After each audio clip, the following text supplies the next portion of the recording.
ഒരു മാങ്ങ പോലും ഇല്ലല്ലോ നിലത്ത്. അതോ വന്നിട്ട് താമസിച്ചു പോയില്ല.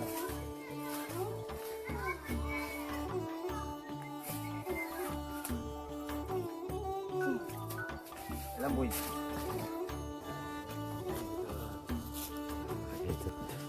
ഒരു മാങ്ങയില്ല, ഒരു അടയ്ക്കുമില്ല. അയ്യോ ഒരു മാ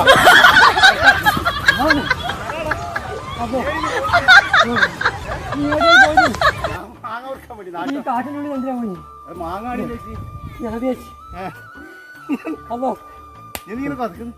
നീ പോയി എല്ലാം പോയി, അഞ്ചെല്ലാം പോയി. കളിക്കാൻ കഴിയില്ല. ഞാൻ പോയിട്ട് കഴിഞ്ഞു.